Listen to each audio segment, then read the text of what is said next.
Magandang umaga po sa inyong lahat mga kaibigan ko. Ayan, isa pong magandang umaga sa lahat. Isang masayang umaga sa lahat. Teka muna, ano bang ating ipapakita ngayon? Kasi meron po tayong bagong topic. Ayan, tapos na po pala akong kumain ng 2 pirasong detox. Nakainom na rin po ako ng 2 basong tubig. Kumain na po ako ng 3 pirasong saging na nilaga. Tapos ayan, ubos na. Kumain po ako ng pakwan. Ayan, siyempre nilagyan po natin ng konting asin yung pakwan para lalong matamis. Ano po, ganun po eh.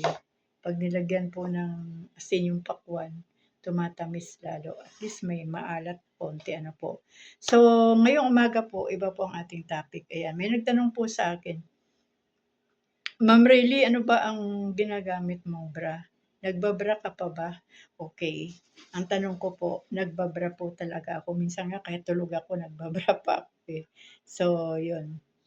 Araw-araw po ay nagbabra ako. At ang tanong, saan daw po ako bumibili ng bra? Alam niyo mga kaibigan, hindi na po mahirap ngayon bumili ng bra, no? Kasi ang dami pong bra ngayon sa online, iba't ibang online, at saka mura na. Hindi po kagaya nung araw na kapag binigyan tayo ng brochure, mamimili tayo ng design, ng style, ng tawag dito, ng cup, kung cup A, cup B, ano, size, mga ganon. So, ngayon po hindi na. Pero kailangan din po nating mag-add ng size, add size kasi kapag Asian po ay maliliit po ang cup ng bra. So ako po, mula po sa size 34, ginagawa ko pong 42 kasi nga maliliit. So ito po, oh. Yan. Ito po ang mga bra na binibili ng aking manugang para sa akin.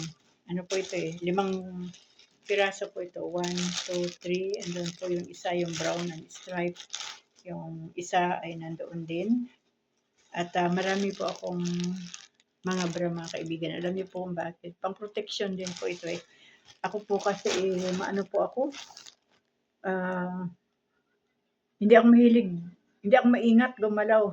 Kapag dumadaan po ako sa mga gilid-gilid, mga sulok-sulok ng aming kubo, nababangga yung mga ganito ko, ganyan.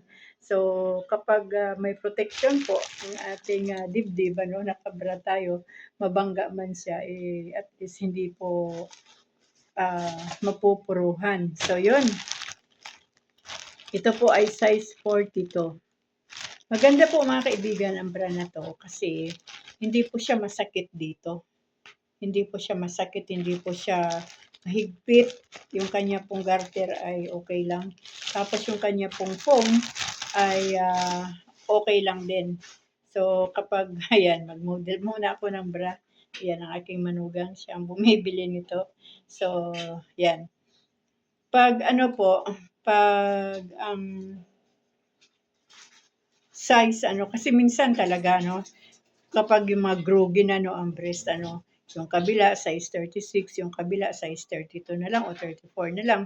Yung iba naman talagang wala na kasi simba, 'di ba pag nagpa-opera, may mga nagpapa-opera na talagang pinapatanggal na talaga ang breast ano. So ito po ang quality po nito, maganda po ito kasi hindi po puluntoy yung hindi malambot yung kanyang pagka-foam. Ayan, tumatayo po yung kanyang pagka-foam. Kaya maganda po na isuot. O, ayan, model ng bra ang inyong nanay Riley ngayon. So, yun mga kaibigan, sa nagtanong kapatid, ito po, pang araw-araw lang po ito na bra. At ang halaga po nito is only 100 pesos. Lupit, no? Oo, yan, aking manugang. 100 pesos lang, o di ba? Kumbaga wala na po tayong idadahilan na, "Uy, ang mahal pala." No. Alam niyo po ang 100 pesos na bra sobrang mura na po 'yan. Unang-una mga kaibigan 'no, gusto ko lang sabihin na tayo pong mga may cancer sa katawan, mas mag-ingat po tayo. Maganda po yung maraming bra kasi araw-araw nakakapagpalit tayo ng bra. Minsan nga nakakadalawa pa 'no, depende sa pawis na tumutulo sa ating katawan. Kasi once na tumulo ang pawis, dito po yan ma-absorb. Minsan nababasa yung foam yung ating bra. So, mas maganda po yung marami po tayong bra, para hindi po tayo nauubusan. Kahit umulan man dyan, bumagyo, umaraw, pag marami po tayong bra, hindi po tayo mauubusan ng ating mga personal na gamit sa katawan. Kailangan po nating mag-ingat, kailangan po nating maging malinis para po hindi po ma-infect yung mga sugat sa katawan natin kung meron pang mga may sugat dyan, ang breast, So yun mga kaibigan, ang ating bra ay galing po sa online. Mura lang po, 100 lang. Ako po ay mahilig po ako talaga sa black. Meron po ako doon binili na kulay brown naman, brown ng stripe. At ibibigay ko po yun sa aking mga mahal na pinsan. Ayan. So, yun mga kaibigan. Ito lang po ang brand na ginagamit ng inyong Nanay Riley. At saka meron pa pong iba doon. Plain naman, may brown, may black. Halos black po ang karamihan ng aking ginagamit na bra. Yan. So, yun. Nawa po ay nasagot ko na ang katanungan ng ating ka-fighter. Yan po, magbra hanggat maaari sa loob ng bahay. Kapag dumudugo naman, alam niyo po nung araw kapag dumudugo, nakabra lang ako tapos nilalagyan ko dito sa sa loob ng malinis na towel, yung manipis lang na towel na kung dumudugo man, at least may sumasalo. Ngayon po wala na pong dumudugo sa aking katawan ngayon. Ayan. Salamat sa Panginoon dahil wala nang dugo, wala nang kirot, wala nang sugat. So, yun mga kaibigan, salamat sa Diyos dahil meron pang mga murang bra ngayon. Pamura ng pamura nga ang mga bra ngayon eh. Mapapamura ka talaga sa mga bra. Ayan. So, yun mga kaibigan, maging masaya lang po tayo.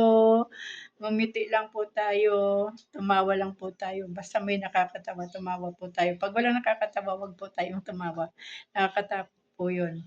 Manalangin lang po tayo, magbasa po tayo ng salita ng Diyos, magpakabuti po tayo sa harapan ng ating Panginoon. So hanggang dito na lamang po, nawa po ay nasagot ko yung tanong ng ating isang ka-fighter. Pagpalain po tayong lahat ng ating Diyos. Amen.